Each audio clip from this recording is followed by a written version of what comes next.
विश्वनात्मने नमस्तुभ्यं सर्वजिष्णवे रत्नसिंहासनं चारु ददामि सशेखर रत्नसिंहासनं समर्पयामि नमस्कार कर्म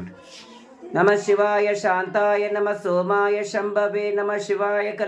शिवापते कल्याणपते पशुपते नमो नमः नमस्कारं समर्पयामि यद्भक्तिलेश संपर्कात परमानंद संभवः तस्मै ते चरणाद्भाय पाद्यां शुद्धाय कल्पये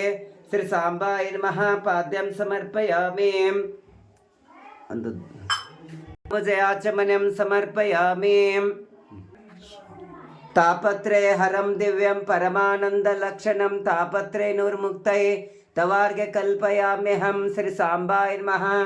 अर्घ्यं समर्पयामि मुखाम्बुजयाचमनं समर्पयामि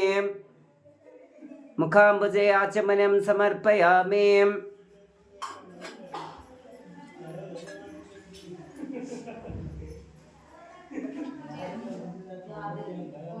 वेदानामपि वेदाय देवानां देवतात्मने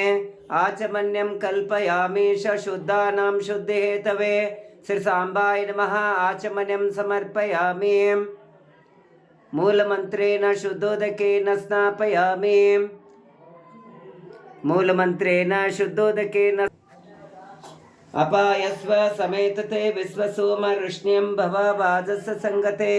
गोक्षीरेण स्नापयामि गोक्षीरेण स्नापयामि मूलमंत्रेण शुद्धोदकेन स्नापयामि जिष्णुरश्नस्य वाणिज्यः सुरभिनो मुखातर्पण अगंसे तारिसत श्री सांबाय नमः दध्ना स्नापयामि मूलमंत्रेण शुद्धोदकेन स्नापयामि मूलमंत्रेण शुद्धोदकेन स्नापयामि अंगोपांगितं स्नानं कल्पयामि प्रसीद मे स्नानं समर्पयामि सुगंधिं पुष्टिवर्धनम् उर्वारकमिव बंधना मृत्योर्मुक्षयमामृतात् बस्कालेषु हीनाय परिपूर्ण सुखात्मने मधुपर्कं महादेव कल्पयामि प्रसीद मे मधुपर्कं समर्पयामि मूलमंत्रेण शुद्धोदकेन स्नापयामि समर्पयामि मूलमंत्रेण शुद्धोदकेन स्नापयामि देवो समितो नाम्ने त्वतिद्रेण पवित्रेण वसो सूर्यस्य रश्मिभिः श्री सांबाय नमः घृतेन स्नापयामि मूलमंत्रेण शुद्धोदकेन स्नापयामि मूलमंत्रेण शुद्धोदकेन